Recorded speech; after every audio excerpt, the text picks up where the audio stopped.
Hello friends, I, Dhairya Bhatia, welcome you to my YouTube channel Maths DNA from origin to infinity. In this video, I am going to discuss the first topic in linear algebra that is most important for the competitive exam CSIR NET, that is diagonalization and diagonal matrix. Before watching this video, you can watch my first video on strategy and tips for preparation for CSIR NET JRF 2020. In this video, we will communicate in Hindi because many students requested me to communicate in Hindi. ये मेरा first lecture है ये series के अंदर, और इसमें हम जो टॉपिक्स डिस्कस करेंगे उसमें से पहले आएगा definition and meaning of diagonalization and diagonal matrix. Secondly, all questions from June 2011 to December 2019, सारे क्वेश्चन जो डायगोनल मैट्रिक्स और डायगोनलाइजेशन पे पूछे गए हैं वो सब भी हम सॉल्व करेंगे. साथ ही साथ important and frequently used results, जितने भी रिजल्ट्स हैं जो हमें क्वेश्चन को सॉल्व करने में हेल्प करेंगे वो भी हम डिस्कस करेंगे. फिर शॉर्टकट्स एंड एमसीक्यू और एमएसक्यू. जो एमसीक्यू के लिए आपको शॉर्टकट मेथड होती है जो काफ़ी सारे जनों ने आपको बताई होगी, पर काफ़ी ऐसी मेथड है जो आपको नहीं पता है तो वो भी हम डिस्कस करेंगे. और काउंटर एग्जाम्पल्स, ये बहुत ही इंपॉर्टेंट है. कोई भी कॉम्पिटिटिव एग्जाम में अगर आपको मल्टीपल सिलेक्टिव क्वेश्चंस है तो अगर आपको ऑप्शंस को डिससिलेक्ट करना है या निगलेक्ट करना है, निकालना है, तो आपके पास काउंटर एग्जाम्पल्स होने चाहिए. तो मैं आपको वो भी प्रोवाइड करूंगा हर क्वेश्चन के साथ. तो चलो स्टार्ट करते हैं. सबसे पहले आएगा definition and meaning of diagonal and diagonal matrix. तो डायगोनल मैट्रिक्स होता क्या है पहले तो वो समझ लेते हैं. उसकी डेफिनेशन है कि a diagonal matrix is a matrix in which all of diagonal entries are zero. इसका मतलब सीधा है कि डायगोनल पे आपके पास एंट्रीज होनी चाहिए, बाकी डायगोनल के अलावा हर एक एंट्री क्या होनी चाहिए आपके पास, जीरो. मेन डायगोनल पे आपके पास एंट्रीज कुछ भी हो सकती है, उसमें एक आध आपके पास जीरो है तो भी कोई प्रॉब्लम नहीं है, लेकिन उसके अलावा जो भी एंट्रीज है वो सब क्या होनी चाहिए, कंपल्सरीली जीरो. उसको मैथमेटिकली कैसे लिखते हैं हम कि D equals to D I J with n columns and n rows, मतलब एक स्क्वायर मैट्रिक्स है. If diagonal is diagonal if for all I J belongs to 1 2 3 up to n i is not equals to j, which implies that d of i j equals to 0. मतलब diagonal के अलावा की सारी entries आपके पास in short zero होनी चाहिए. अब एक क्वेश्चन कभी कभी इंटरव्यू में पूछते हैं आपको कि डायगोनल मैट्रिक्स हमेशा स्क्वायर होगा. नहीं, डायगोनल मैट्रिक्स हमेशा स्क्वायर नहीं हो सकता है, वो रेक्टेंगुलर भी हो सकता है. फॉर एग्जांपल आप एक 2x3 मैट्रिक्स ले सकते हो या तो एक 3x2 मैट्रिक्स जैसे मैंने आपको दिया है. ये दो ऐसे मैट्रिक्स है जो डायगोनल मैट्रिक्स तो है लेकिन स्क्वायर नहीं है, तो ये रेक्टेंगुलर है. मतलब ये ज़रूरी नहीं है कि हर बार डायगोनल मैट्रिक्स आपका स्क्वायर ही हो, वो रेक्टेंगुलर भी हो सकता है. हाँ, हम हमारी कन्वीनियंस के लिए जब क्वेश्चन सॉल्व कर रहे हैं तब हम उसको स्क्वायर लेके चलते हैं. हम क्यों स्क्वायर लेते हैं वो मैं आपको आगे बताता हूँ नेक्स्ट डेफिनेशन में. फिर हमारे पास आती है डेफिनेशन डायगोनलाइजेशन की. अब इसका मतलब क्या हुआ कि a square n cross n matrix A over a field F is called diagonalisable और नॉन डिफेक्टिव. ये आपके पास एक नया वर्ड आता है, नॉन डिफेक्टिव. मतलब क्या हुआ कि डायगोनलाइजेबल हो सकता है, सिंपल. डिफेक्टिव मतलब उसको आप डायगोनलाइजेशन नहीं कर सकते हो. If there exist an invertible matrix P, अगर आपके पास एक दूसरा मैट्रिक्स P मिलता है जो कि इनवर्टिबल होना चाहिए, such that P inverse AP is a diagonal matrix. मतलब P इनवर्स AP जब आप सॉल्व करोगे तो आपको एक D डायगोनल मैट्रिक्स मिलना चाहिए. साथ ही साथ इसको मैथमेटिकली हम कैसे लिखते हैं कि A belongs to a field of n cross n diagonalizable if and only if there exists P such that P inverse belongs to F n cross n and P inverse AP equals to D, where D is a diagonal matrix. अब देखो यहाँ पे आपका जो matrix A है वही order n cross n का है, तो आपके पास जो D मिलेगा वो भी n क्रॉस n का ही मिलेगा. तो डेफिनेटली D यहाँ पे आपके पास क्या होगा, एक स्क्वायर मैट्रिक्स ही बनेगा. फिर हमारे पास आती है कुछ कंडीशंस जिससे हम कह सकते हैं कि एक मैट्रिक्स डायगोनलाइजेबल है कि नहीं है. सबसे पहले आती है कंडीशन एक हमारे पास कि A is diagonalizable if and only if minimal polynomial of A is a product of distinct linear factors. उसकी जो मिनिमल पॉलिनोमियल बनती है मैट्रिक्स की, उसके जो फैक्टर्स हैं वो सब क्या होने चाहिए, डिस्टिंक्ट और लीनियर, उसमें पावर ज़्यादा नहीं होनी चाहिए, तो वो डेफिनेटली डायगोनलाइजेबल हो जाएगी। सेकंड आपके पास आता है कि A is diagonalizable if and only if algebraic multiplicity and geometric multiplicity of all eigenvalues of A are equal। अब इसका मतलब क्या हुआ? एल्जेब्रिक मल्टीप्लिसिटी मतलब कि जब आप कैरेक्टरिस्टिक पॉलिनोमियल लिख रहे हो उसमें आपकी आइगन वैल्यू कितनी बार रिपीट हो रही है, और ज्योमेट्रिक मल्टीप्लिसिटी मतलब कि जब आप मिनिमल पॉलिनोमियल लिख रहे हो तो उसमें आपकी आइगन वैल्यू कितनी बार रिपीट हो रही है।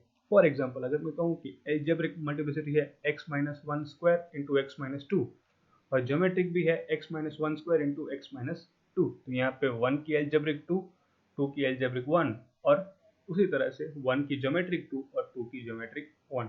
इसको डिस्कस करेंगे हम ज़्यादा डिटेल में आगे वीडियो के अंदर। फिर आपके पास आता है कि A is diagonalizable if there exist n linearly independent eigenvectors for A। अगर आपके पास n linearly independent eigenvectors हैं किसी n क्रॉस n मैट्रिक्स के लिए तो वो पक्का डायगोनलाइजेबल हो जाएगा। अब इसमें थोड़ा आपके पास डिटेल में दिया गया है कि here if v1 v2 vn are eigenvectors जो लीनियरली इंडिपेंडेंट है of A and λ1 λ2 up to λn are corresponding eigen values है उसकी, पर जरूरी नहीं है कि आइगन वैल्यूज आपकी डिस्टिंक्ट हो। हाँ, वेक्टर्स लीनियरली इंडिपेंडेंट होने चाहिए। तो आपका जो मैट्रिक्स P है वो कैसे बनेगा, तो आप वेक्टर्स को कॉलम फॉर्म में लिख दो, P equals to v1 v2 up to vn। और आपका जो D है डायगोनल मैट्रिक्स वो कैसे बनेगा, तो D इक्वल्स टू डायगोनल, फिर डायगोनल की एंट्रीज λ1 λ2 अप टू λn। और फिर हमारे पास एक और लास्ट कंडीशन आती है, वो ये है कि if all eigen values of A are distinct then A is diagonalizable. अगर आइगन वैल्यूज सब डिस्टिंक्ट है तो पक्का ए डायगोनलाइजेबल होगा ही। आई होप आपको ये 5 रिजल्ट समझ में आए हो। इसके बेसिस पे हम काफ़ी बार चेक करते हैं कि कोई मैट्रिक्स डायगोनलाइजेबल है कि नहीं है। अब हमारे पास कुछ स्पेशल टाइप के मैट्रिक्स होते हैं जैसे कि symmetric, skew symmetric, Hermitian, skew Hermitian, involuntary, idempotent, orthogonal, normal. अब वो सब डायगोनलाइजेबल है कि नहीं है तो उसके ऑलरेडी रिजल्ट्स हैं, डिफरेंट रेफरेंस बुक्स में दिए गए हैं। मैंने वो सारे रेफरेंस बुक से कलेक्ट कर लिए हैं और आपको सिर्फ इसी एक वीडियो के अंदर आपको मैं वो प्रोवाइड कर रहा हूँ, तो इसको सबको नोट डाउन कर लीजिएगा, आपको फ्यूचर आगे भी काम आएंगे कोई भी कॉम्पिटिटिव एग्जाम के अंदर। सबसे पहले आपको बताता है normal matrices are diagonalizable over C मतलब set of complex numbers. Second, orthogonal matrices are diagonalizable over C. फिर थर्ड आता है rank one matrices are diagonalizable over C. Rank one मतलब सिर्फ उसके अंदर एक ही रो आपके पास लिनियरली इंडिपेंडेंट है, बाकी सब जीरो हो जाते हैं या डिपेंडेंट है। फिर आपके पास आएगा Hermitian matrices are diagonalizable over C, set of complex number. Next is real symmetric matrices are diagonalizable over R. आप चाहे तो ये सब को प्रूव भी कर सकते हैं, लेकिन कॉम्पिटिटिव एग्जाम में आपसे वो प्रूफ नहीं पूछ रहे हैं, तो अभी के लिए तो आप रिजल्ट्स को समझ लो और उसको यूज करो। फिर जब आप इंटरव्यू में जाओ तब आप इसको प्रिपेयर करके जाना अच्छे से। नेक्स्ट आपके हो जाता है non zero nilpotent matrices are not diagonalizable over any field. ये बहुत ही इंपॉर्टेंट रिजल्ट है, हर बार एक आध क्वेश्चन तो इस रिजल्ट से होता ही है कि नील पोटेंट मैट्रिक्स आपको दिया होगा, फिर आपको कहा होगा कि चेक करो कि डायगोनलाइजेबल है कि नहीं है। तो अगर वो नॉन जीरो नील पोटेंट मैट्रिक्स है तो वो डायगोनलाइजेबल नहीं हो सकता। सिर्फ जीरो मैट्रिक्स ही ऐसा नील पोटेंट मैट्रिक्स है कि जो डायगोनलाइजेबल हो सकता है। नेक्स्ट आपके पास आता है involuntary matrices are diagonalizable over any field. और फिर idempotent matrices are also diagonalizable over any field. Next आपके पास है स्केलर मैट्रिसेस, ये भी आपको पता होगा क्या होते हैं, are diagonalizable over any field and diagonal matrix are definitely diagonalizable over any field। और जो लास्ट हमारे पास आता है कि zero matrix is diagonalizable over any field. अब वो जीरो है तो डेफिनेटली उसकी सारी एंट्रीज डायगोनल पे जीरो हो जाएंगी और वो डेफिनेटली डायगोनलाइजेबल हो जाएगा। अब एग्जाम में क्या होता है कि वो डायरेक्टली स्टेटमेंट नहीं पूछते आपको, वो कुछ मैट्रिक्स को मैथमेटिकल फॉर्म में लिख के देते हैं, फिर आपसे पूछते हैं कि डायगोनलाइजेबल है कि नहीं है। फॉर एग्जाम्पल आपको देते हैं कि ए क्यूब इक्वल्स टू ए, अब बताओ ए डायगोनलाइजेबल है कि नहीं है, तो हाँ, A is diagonalizable over R, set of real numbers. फिर आपको पूछते हैं कि A cube equals to I, अब ये डायगोनलाइजेबल है कि नहीं है, तो हाँ ये डायगोनलाइजेबल है, तो over C set of complex numbers. Next is A cube equals to minus A, this is also diagonalizable over R set of real numbers. And last, A4 equals to I, where A square is not equals to I, is diagonalizable only over C set of complex numbers पे ही सिर्फ ये diagonalizable होता है। अब चलते हैं किसी matrix को हम डायगोनलाइजेबल कैसे प्रूव करते हैं या कैसे चेक करेंगे। तो उसके पास हमारे पास 7 स्टेप्स हैं, हम एक एग्जांपल से इसको सीखते हैं अच्छे से। आपको एक मैट्रिक्स M दिया है 3 क्रॉस 3, जिसकी एंट्रीज है 4 -3 -3 3 -2 -3 एंड -1 1 2। आपको चेक करना है कि क्या ये मैट्रिक्स डायगोनलाइजेबल है कि नहीं है। सबसे पहले क्या करते हो, मेक द कैरेक्टरिस्टिक पॉलिनोमियल। आपको कैरेक्टरिस्टिक पॉलिनोमियल बनाना आता है तो आप उस मैट्रिक्स की कैरेक्टरिस्टिक पॉलिनोमियल बना लो। सीधा सिर्फ आप डिटरमिनेंट फाइंड करना है m माइनस लैम्बडा आई का, जो कि आपको कुछ इस तरह से मिलेगा, minus of lambda minus 1 whole square into lambda minus 2। आप सबको ये आता है तो मैं इसको ज़्यादा डिटेल में आपको नहीं दिखा रहा हूँ स्टेप्स करके। फिर स्टेप 2 क्या है आपके पास, फाइंड द आइगन वैल्यूज। इस मैट्रिक्स के आप आइगन वैल्यूज फाइंड करो। तो सीधी बात है, जो डिटरमिनेंट था उसको इक्वल टू 0 पुट कर दो, तो आपको क्या मिल जाएगा कि lambda equals to 1, lambda equals to 1 and 2। आपके पास 3 आइगन वैल्यूज आ गई, 1 1 और 2। नेक्स्ट आपके पास है कि find the eigen vectors for each eigen value. आपके पास जो 3 आइगन वैल्यूज मिले उन सब के लिए आपको आइगन वेक्टर्स फाइंड करना है। हाँ, 1 आपकी रिपीट हो रही है तो उसके लिए भी आप चेक करो कि आपको कितने आइगन वेक्टर्स मिल रहे हैं। सबसे पहले हम लेते हैं लैम्बडा इक्वल्स टू 1 के लिए। तो क्या करेंगे, m माइनस 1 आई, तो आपको एक मैट्रिक्स मिलेगा जिसमें एंट्रीज हो जाएंगी 3 -3 -3, सेकेंड रो भी 3 -3 -3 और लास्ट रो है -1 1 1। इसको रो रिड्यूस एक्लोन फॉर्म से आप सिंप्लीफाई करो तो आपको मिल जाएगा m minus 1 I equals to, first row हो जाएगी 1 -1 और बाकी की दोनों रो हो जाएंगी 0। फिर क्या करना है, आपको इसको एक वेक्टर x से मल्टीप्लाई करना है। वेक्टर x क्या है, तो एक 3 क्रॉस 1 वेक्टर है x y z का, वेरिएबल्स का। तो m माइनस 1 है, आप x से मल्टीप्लाई करो तो आपको कुछ इस तरह से मैट्रिक्स मिलेंगी कि 1 -1 -1 into x y z that is equals to a zero matrix. यहाँ से आपको एक इक्वेशन मिलती है x minus y minus z equals to 0, जो कि इंप्लाई करती है x equals to y plus z. तो आपके पास क्या आ गया, अब जो डिपेंडेंट वेरिएबल्स थे कि x y z इंडिपेंडेंट थे, तो उसमें से आपका x एक डिपेंडेंट हो गया जो कि है y प्लस जेड। बाकी y और z तो आपके ऐसे ही वेरिएबल्स रहेंगे। तो दो इंडिपेंडेंट वेरिएबल्स हो गए आपके पास, और आपको जो वेक्टर्स मिलते हैं v1 और v2 वो कुछ इस तरह से मिलेंगे कि v1 equals to 1 1 0 and v2 equals to 1 0 1। ये कैसे आए, तो सिंपल, आपके पास फर्स्ट में y है तो वो 1, सेकेंड वेरिएबल आपके पास y है तो उधर भी 1, और फिर थर्ड वेरिएबल में y आपके पास नहीं है तो वो 0। उसी तरह से v2 में हम z को चेक करते हैं। तो यहाँ से आपको क्या मिलता है कि geometric multiplicity of lambda equals to 1 is 2। आपको दो आइगन वेक्टर मिले लैम्बडा इक्वल्स टू 1 के लिए, तो लैम्बडा इक्वल्स टू 1 की ज्योमेट्रिक मल्टीप्लिसिटी हो गई 2। आगे हमारे पास algebraic multiplicity lambda equals to 1 की भी थी 2, क्योंकि हमारे पास कैरेक्टरिस्टिक पॉलिनोमियल में लैम्बडा माइनस 1 का पावर था 2। नेक्स्ट अब लैम्बडा इक्वल्स टू 2 के लिए हम फाइंड करते हैं।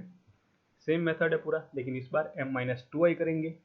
आप इस लो रिड्यूस एक्लोन फॉर्म से इसको सॉल्व करेंगे तो हमें कुछ इस तरह से मैट्रिक्स मिलेगा 1 0 3 0 1 3 एंड 0 0 0। फिर इसको भी हम x से मल्टीप्लाई करेंगे तो हमें कुछ इस तरह से मैट्रिक्स मिलेंगे 1 0 3 0 1 3 and 0 0 0 into x y z that is equals to again 0 0 0 matrix. इसकी भी इक्वेशंस बनेंगे तो हमें दो इक्वेशन मिलेंगी x plus 3z equals to 0 and y plus 3z equals to 0, जो इम्प्लाई करता है x equals to minus 3z and y is also equals to minus 3z। यहाँ पे हमारे पास ये x और y दोनों क्या हो गए, डिपेंडेंट हो गए। तो हमें मिल जाता है x y z equals to minus 3z and z। इसमें से अगर z कॉमन ले लो तो आपको थर्ड वेक्टर जो है v3 वो मिलता है -3 -3 1। तो हमें तीन वेक्टर्स मिल गए। और हाँ, इसकी geometric multiplicity lambda equals to 2 की क्या हो गई 1। इसकी एल्जेब्रिक भी क्या थी आपके पास 1 ही थी, क्योंकि वहाँ पे सिर्फ लैम्बडा माइनस 2 ही था कैरेक्टरिस्टिक पॉलिनोमियल के अंदर। तो यहाँ तक तो हमारा हो गया। फिर क्या करेंगे, हमें जो तीनों वेक्टर्स मिले उन वेक्टर्स में से चेक करेंगे कि ये तीनों के तीन लिनियरली इंडिपेंडेंट है कि नहीं है। तो ये v1, v2 और v3 हमारे पास 3 वेक्टर्स है। आप इन तीनों का डिटर्मिनेंट फाइंड करो तो आपको डेफिनेटली मिल जाएगा। वो डिटर्मिनेंट नॉन जीरो है, मतलब तीनों वेक्टर्स लीनियरली इंडिपेंडेंट है आपके पास। नेक्स्ट आगे बढ़ते हैं। हमें जो हमारा मैट्रिक्स P है उसे हम पहले डिफाइन करेंगे, क्योंकि हमें वही मैट्रिक्स तो चाहिए, इन्वर्टिबल है फाइंड करने के लिए। तो वो कैसे डिफाइन होता है, तो P equals to v1, v2, v3, आपको जो वेक्टर्स मिले उनको आप कॉलम फॉर्मेट में लिख दो, तो आपका P मिल जाएगा 1 1 0 1 0 1 एंड -3 1 इन कॉलम फॉर्मेट। और यहाँ पे डेफिनेटली आपका P है वो नॉन सिंगुलर रहेगा। क्यों? क्योंकि उसके जो कॉलम वेक्टर्स है वो सब लीनियरली इंडिपेंडेंट है। फिर आपको स्टेप 6 में डिफाइन करना है डायगोनल मैट्रिक्स। वो क्या होगा, तो डायगोनल मैट्रिक्स D होगा आपके पास, इसकी डायगोनल एंट्रीज है 1 1 और 2 और बाकी सब एंट्रीज है 0। अब एक क्वेश्चन मैं आपको पूछता हूँ यहाँ पे कि क्या ये ज़रूरी है कि हर बार मैं 1 1 2 ही लिखूँ? क्या मैं इसको 2 1 1 या 1 2 1 लिख सकता हूँ? अगर लिख सकता हूँ तो मेरे को क्या कंडीशन होनी चाहिए? तो उसका आंसर भी मैं आपको देता हूँ। उसका आंसर ये है कि अगर मैं एंट्रीज चेंज कर रहा हूँ यहाँ पे आइगन वैल्यूज को, तो मेरे को जो आइगन वेक्टर का मैंने P बनाया है उसको भी चेंज करना पड़ेगा। कैसे? देखो, the order of v1 v2 v3 does not matter in P में आप v1 v2 v3 कैसे लिख रहे हो उसमें कोई फर्क नहीं पड़ता है, but the order of eigenvalues in D are dependent on P। जैसे आप v1 v2 v3 लिखोगे P के अंदर, उसी तरह से आपको आइगन वैल्यूज λ1 λ2 λ3 लिखनी है D के अंदर। हमने v1 v2 v3 लिया था तो यहाँ पे λ1 λ2 λ3 आएगा। अगर हम v1 v3 v2 लेते हैं तो λ1 λ3 λ2 आता। और फिर लास्ट स्टेप आपका वेरिफिकेशन कि वो डायगोनलाइजेबल हुआ कि नहीं हुआ। तो हमारे पास डेफिनेशन थी P inverse MP equals to D होना चाहिए, या तो फिर MP equals to P into D। तो आपके पास M और P दोनों मैट्रिक्स है, मल्टीप्लाई करो आपको मैट्रिक्स मिलेगा 1 1 -6 1 0 -6 एंड अगेन 0 1 2। और आप P इंटू D मल्टीप्लाई करो तो वो भी आपको 1 1 -6 1 0 -6 और 0 1 2। तो ये दोनों आपके इक्वल आ गए। मतलब क्या हुआ कि आपका जो मैट्रिक्स M था वो डायगोनलाइजेबल है। आपके पास सिंपल 7 स्टेप्स है। सबसे पहला स्टेप कैरेक्टरिस्टिक पॉलिनोमियल बनाओ, सेकंड स्टेप में आप उसके आइगन वैल्यूज फाइंड करो, थर्ड में आइगन वेक्टर्स फाइंड करो, फोर्थ में उसको लीनियरली इंडिपेंडेंट चेक करो, फिफ्थ में एक मैट्रिक्स P बनाओ जो कि इन्वर्टिबल होगा, सिक्स्थ में एक मैट्रिक्स D डायगोनल आपको डिफाइन करना है, और लास्ट स्टेप में आपको सिर्फ उसको वेरीफाई करना है। तो अब चलते हैं क्वेश्चंस की ओर। हमारा सबसे पहला क्वेश्चन है let n be a 3x3 non zero matrix with n cube equals to 0, then which of the following are true. और ये क्वेश्चन पूछा गया था जून 2011 पार्ट C के अंदर। इसमें आपके पास ऑप्शंस थे n is not similar to a diagonal matrix, B n is similar to a diagonal matrix, C n has one non-zero eigenvector, and D n has three linearly independent eigenvectors। देखो, diagonal matrix के या डायगोनलाइजेशन के जो question होते हैं वो mostly part सी के अंदर आ रहे हैं, मतलब 4.75 मार्क्स दे रहे हैं। तो आपको ये क्वेश्चंस तो और ये टॉपिक तो डेफिनेटली करके ही जाना है एग्जाम के लिए, इसको आप स्किप नहीं कर सकते हो। तो इसको सॉल्यूशन पे जाते हैं। हमें दिया गया है कि n क्यूब इक्वल्स टू 0। इसका मतलब क्या हुआ कि n आपका एक नॉन जीरो नीलपोटेंट मैट्रिक्स है। अब हमने रिजल्ट आगे पढ़ा है कि नॉन जीरो नीलपोटेंट मैट्रिक्स में क्या होता है कि the only matrix which is diagonalisable, जो नीलपोटेंट हो वो जीरो मैट्रिक्स है। कि जीरो मैट्रिक्स एक ऐसा मैट्रिक्स है जो नीलपोटेंट है और डायगोनलाइजेबल है। पर यहाँ तो बोला है कि n आपके पास क्या है, नॉन जीरो है, तो डेफिनेटली ये डायगोनलाइजेबल नहीं होगा। तो यहाँ से आपका जो ऑप्शन ए है वो करेक्ट है, क्योंकि ए में कह रहा है कि it is not similar to a diagonal matrix, तो वो सही है, ट्रू है। और बी है वो फॉल्स है। क्यों? क्योंकि उसमें कह रहे हैं कि N is similar to diagonal matrix, नहीं, वो डायगोनल मैट्रिक्स के सिमिलर नहीं है। अब थर्ड ऑप्शन हमें कहता है n has one non zero eigen vector, n के पास एक नॉन जीरो आइगन वेक्टर है। तो चलो चेक करते हैं। हमें ये पता है कि nullity of a matrix gives us the number of eigen vectors corresponding to eigen value 0, क्योंकि यहाँ पे आपकी आइगन वैल्यू 0 है, क्योंकि n क्यूब इक्वल्स टू 0 हो रहा है तो डेफिनेटली आइगन वैल्यू आपके पास एक 0 होगी। तो नलिटी क्या कहती है कि कितने आपके पास आइगन वेक्टर्स हैं उस आइगन वैल्यू के रिलेटेड। और हमारे यहाँ पे दिया गया है कि n क्यूब इक्वल टू 0 है, तो सीधी सी बात है डिटर्मिनेंट इसका 0 ही होगा। अब डिटर्मिनेंट n का 0 है तो उसका रैंक n से छोटा होगा, क्योंकि वो n क्रॉस n फुल और रैंक मैट्रिक्स नहीं हो सकता है। और फिर हम यूज करेंगे रैंक नलिटी थ्योरम। वो क्या है कि rank of n plus nullity of n equal to number of columns. हमें नलिटी की बात करनी है, आइगन वेक्टर्स चेक करने हैं, तो नलिटी ऑफ n क्या हो जाएगी, तो number of columns minus rank of n।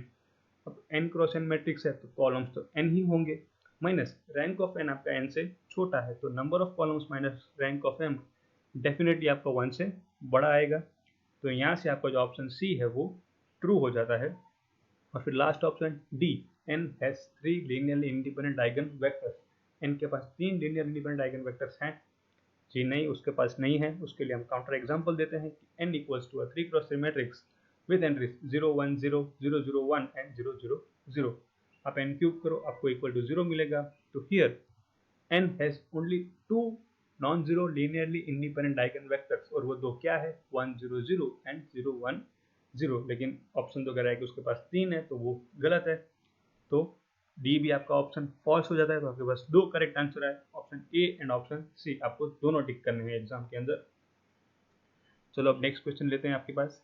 Second question जो है, let J be a 3x3 matrix with all entries 1। देखो हर एक एंट्री 1 बोली है, और ये क्वेश्चन आपके पास था दिसंबर 2011 पार्ट सी के अंदर। ये क्वेश्चन भी पार्ट सी का है, और आपको ऑप्शंस दिए गए थे, A 0 and 3 are only eigen values, B J is semi positive definite, C कहता है कि जे इज डायगोनलाइजेबल, और डी कह रहा है जे इज पॉजिटिव डेफिनेट। इसमें आपके पास ऑप्शन बी और ऑप्शन डी में दो नए टर्म्स हैं, सेमी पॉजिटिव डेफिनेट और पॉजिटिव डेफिनेट। मैं आपको वीडियो में बताऊंगा कि इनका मतलब क्या होता है।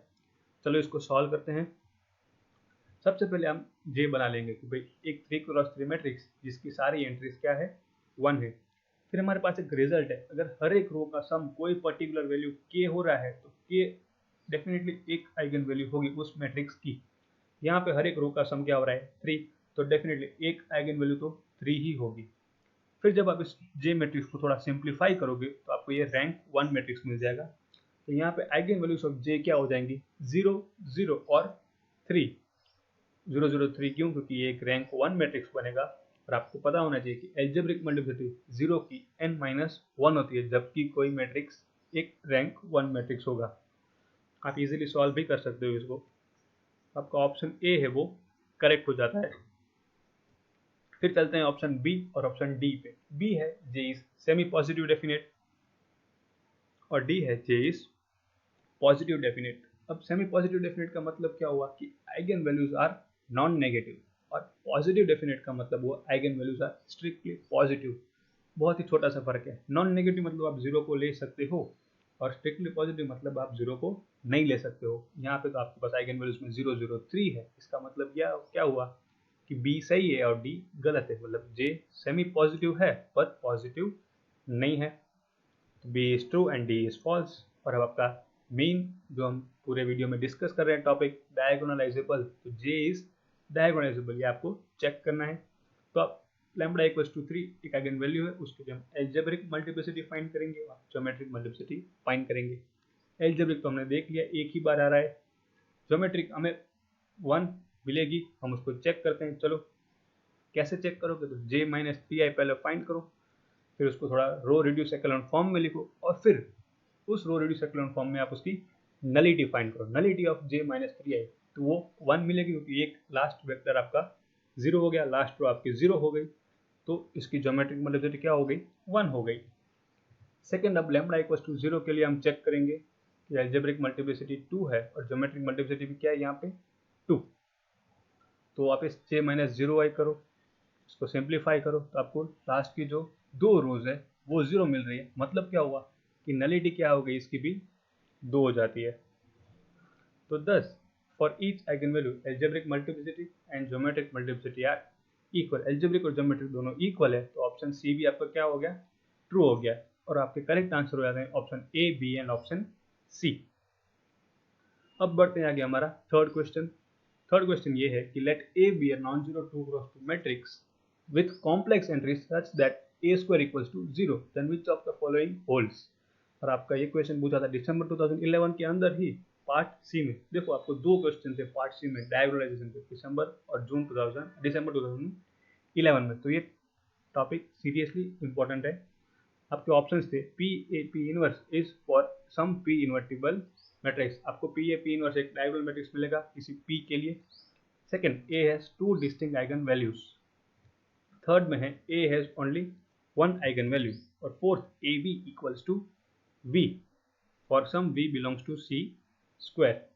अब ये क्वेश्चन हमारा जून 2011 के क्वेश्चन के जैसा ही है, सिर्फ यहाँ पे ऑर्डर चेंज कर दिया, वहाँ पे n क्यूब था, यहाँ पे a स्क्वायर कर दिया।